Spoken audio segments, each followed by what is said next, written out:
Video solution for problem number 3, where you're given a disc and they basically want you to find the force needed to get it spinning. Using my UVUID, it would be 10 revolutions per minute in 6 seconds. So we want to find the force that would do that. And force, when we're dealing with this uniform circular motion, is going to be the torque. So basically the way I set it up is, here's an image of my disc. The radius is 1.5 meters and the mass of it is 150 kilograms. So this is the question: what force is needed to get it spinning to 10 revolutions per minute in 6 seconds? And this is the equation that I wrote down because basically that's what I need to figure out.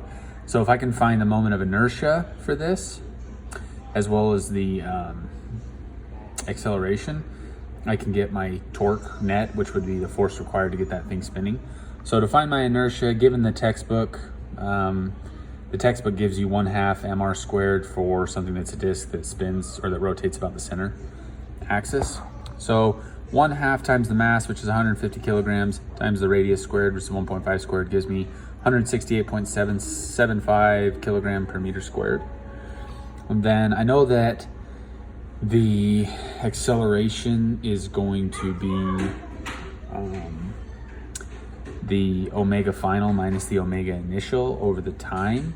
So the change in seconds is going to be 6 seconds, and 10 revolutions per minute is my final velocity, but I want to get that to radians per second. And so I have 10 revolutions per minute. I'll convert that to seconds, so I get 0.6 revolutions per second. And then here is where I kind of skipped something. Oh, so now we jump to this part. So this is that same conversion, but then I get that from revolutions to radians, so 2 pi radians per 1 revolution.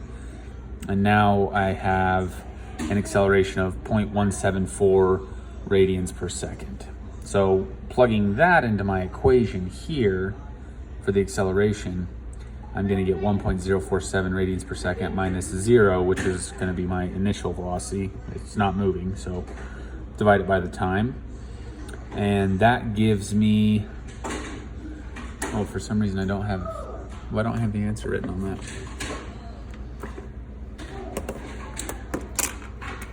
Oh, I do, it's right there, 0.174.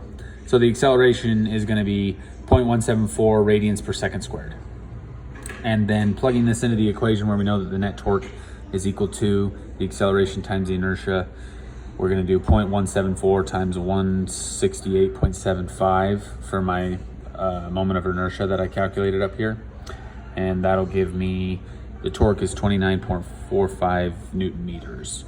So basically all it's saying is that it's going to take 29.45 Newton meters of force torque on this disc to get it spinning to 10 revolutions per minute in 6 seconds.